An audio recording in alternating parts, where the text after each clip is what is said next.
As we drift off to sleep, our minds journey into the mysterious realm of dreams, where our deepest thoughts and fears come to life. In this realm lurks the succubus, a female demon who preys on our vulnerability as we sleep. With her seductive beauty, she tempts us, but hides an evil agenda. Despite our attempts to resist, we may find ourselves trapped in her grasp. But what is the succubus, and why does she strike fear into the hearts of many? It all started with Lilith, who is considered to be the first female demon, and goes back to the time of Adam and Eve. According to some interpretations of the Bible, Genesis talks about God creating man and woman. Before Eve came in, Adam's first partner was Lilith. But things didn't quite work out between them, and Lilith left the Garden of Eden behind. But Lilith didn't just disappear into thin air. Nope. She ended up hooking up with an angel named Samael, and together they had a whole bunch of demon offspring. Lilith's sons were called incubi, and her daughters were known as succubi. They were creatures of the night, but unlike the typical succubus myth, Lilith's offspring are seen as a threat to children and mothers. The word succubus actually has its roots in Latin.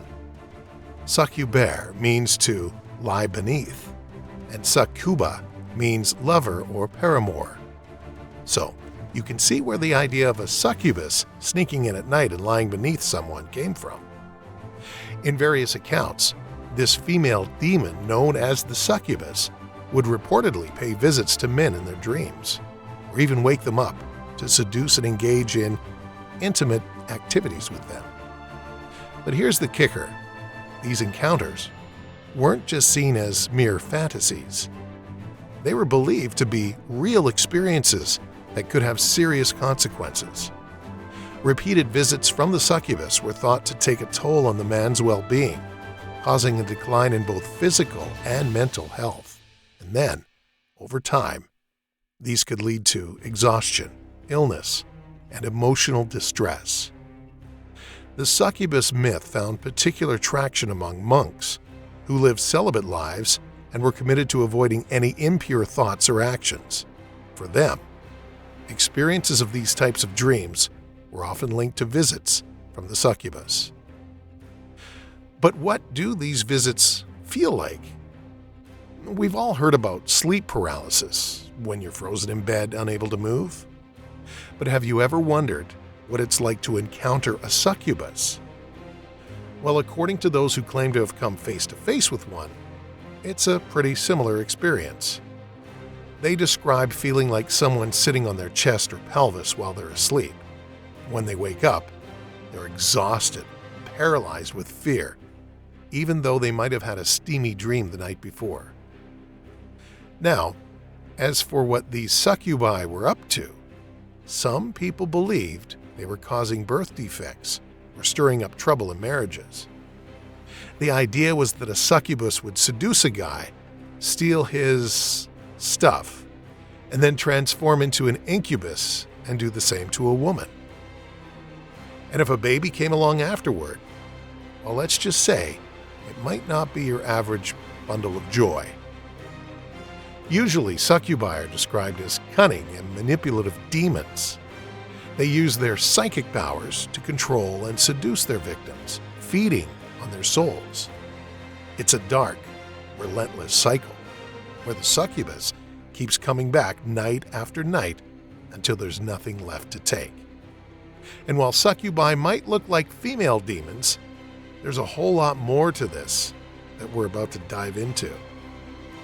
What's incredibly sinister about it is that it isn't female.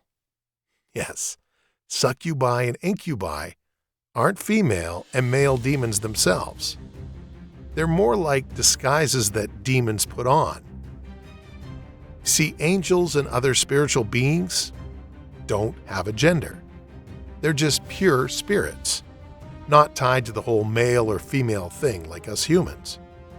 Even though we often think of angels as men with wings, they're beyond all that. So if we follow that logic, demons, being fallen angels and all, don't have genders either. When someone gets a visit from a succubus or an incubus, they're not getting a visit from a lady or a guy demon.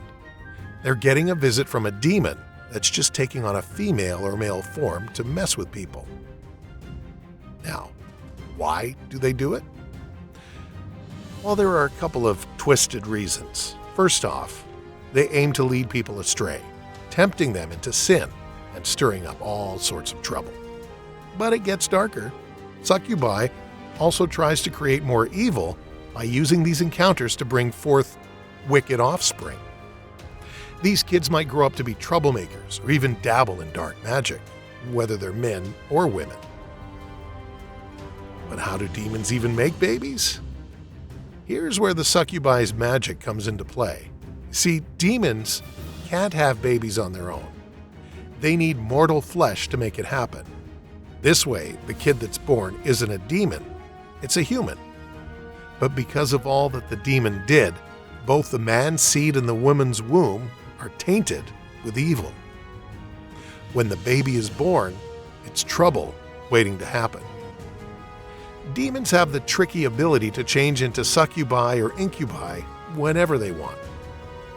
But not every demon does the dirty work.